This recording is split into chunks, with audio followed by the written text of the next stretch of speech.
Hi friends, Chandra's journey ಯೂಟ್ಯೂಬಿಗೆ ಸ್ವಾಗತ. ನಾವಿವತ್ತು ಗೋಬಿ ಮಾರ್ಕೆಟಿಂದ ತಂದಿದ್ದೇನೆ. ನೋಡಿ, ತುಂಬ ಫ್ರೆಶ್ ಆಗಿದೆ ಫ್ರೆಂಡ್ಸ್. ಅದನ್ನು ಈ ಥರ ಕಟ್ ಮಾಡಬೇಕು.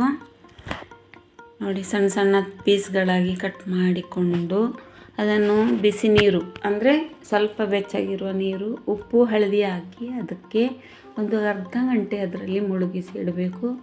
ಅದರಲ್ಲಿ ಇನ್ನು ಸಣ್ಣ ಜಾರಲ್ಲಿ 4-5 ಬೆಳ್ಳುಳ್ಳಿ ಹಾಕಿ, ಶುಂಠಿ, ಒಂದು ಪೀಸ್ ಶುಂಠಿ ಮತ್ತು ಕೊತ್ತಂಬರಿ ಸೊಪ್ಪು, 2 ಹಸಿಮೆಣಸಿನಕಾಯಿ ಅದನ್ನು ಕಟ್ ಮಾಡಿ ಹಾಕ್ಕೊಳ್ಳಿ ಫ್ರೆಂಡ್ಸ್. ಇದನ್ನು ರುಬ್ಬಿಬೇಕು. ರುಬ್ಬಿದರೆ ಈ ಥರ ಬರುತ್ತೆ ಮಸಾಲೆ.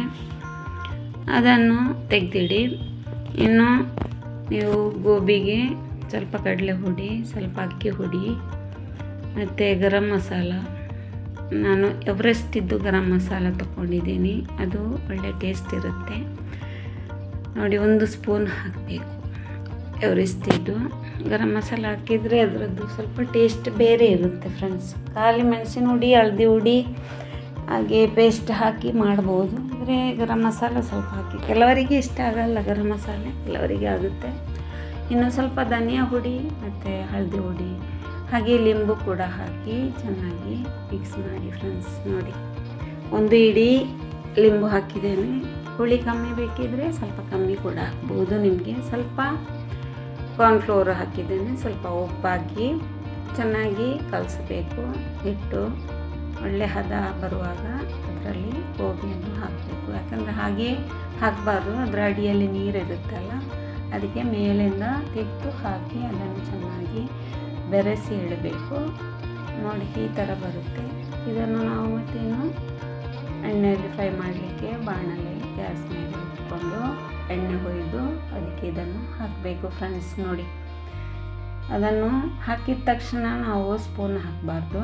ಸ್ವಲ್ಪ ಹೊತ್ತು ಆದಮೇಲೆ ಹಾಕ್ಕೊಳ್ಬೇಕು. ಯಾಕಂದರೆ ಅದು ಮಸಾಲೆ ಕೆಳಗೆ ಹಿಡಿದುಕೊಳ್ತದೆ. ಈ ಥರ ಸ್ವಲ್ಪ ಆದಮೇಲೆ ನಂತರ ಅದು ತನ್ನಷ್ಟಕ್ಕೆ ಮೇಲೆ ಬರುತ್ತೆ. ಆಗ ನಾವು ಹಾಕಬೇಕು ಸ್ಪೂನು. 1-2 ನಿಮಿಷ ಬಿಟ್ಟು ನಾವು ಸ್ಪೂನ್ ಹಾಕಬೇಕು. ಹಾಕಿದ ತಕ್ಷಣ ತೆಗಿಬಾರ್ದು.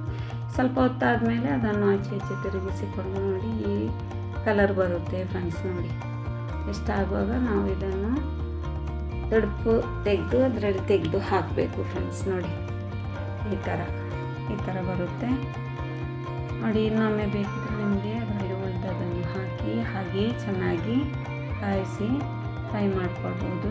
ಅದರಲ್ಲಿ ಎಣ್ಣೆ ಏನು ಅಷ್ಟು ಹೀರೋದಿಲ್ಲ ಫ್ರೆಂಡ್ಸ್. ನೋಡಿ, ಎಣ್ಣೆ ಹಾಕಿದ ಎಣ್ಣೆ ಆ ಥರನೇ ಇದೆ. ಅದನ್ನು ಹೀಗೆ ತಿರುಗಿಸಿ ಚೆನ್ನಾಗಿ ತಿರುಗಿಸಿದ ಮೇಲೆ ಅದನ್ನು ಕೂಡ ತೆಗೆದು ಹಾಕಬೇಕು. ನನ್ನ ಚಾನಲನ್ನು subscribe, like, share, comments hockey friends please. ಇನ್ನು ಇದನ್ನು ತೆಗೆದು ನೋಡಿ ಎಷ್ಟು ಚೆನ್ನಾಗಿ ಬಂದಿದೆ.